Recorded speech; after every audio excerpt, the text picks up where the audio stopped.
नाव श्रद्धा गजाननपुरी।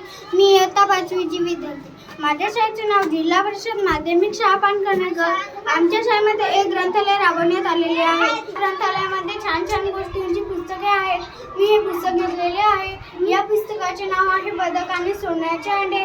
या पुस्तकाचे लेखक आहेत श्री माननीय अरुण भावे। या पुस्तकाची किंमत आहे 35 रुपये। आटपाट नगर होते। त्या नगरामध्ये एक शेतकरी व त्याची बायको राहत होती। तो शेतकरी आनंददायी होता। बरकत होऊ नये म्हणून तो शेताकडे गेला होता। शेतात उन्हाळ्याचे दिवस होते। तर मग त्या शेतकऱ्याच्या शेतामध्ये धान्य पिकत नव्हते, कारण की उन्हाळ्याचे दिवस होते। तर मग तो शेतकरी दुसऱ्या दिवशी परत त्याला आणि त्याच्या बायकोला पोट भरण्यासाठी काही बघायला गेला होता। मग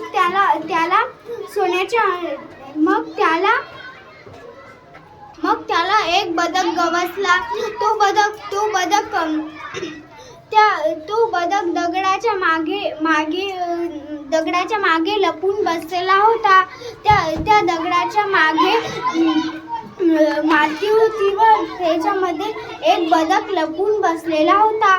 तो बदक उठला। त्या शेतकऱ्यांनी तो बदक बघितला।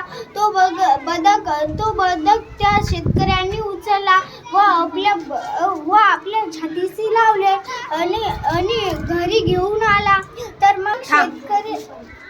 मग शेतकऱ्याची बायको म्हणाली, हे काय आणले बदकाचे पिल्ले?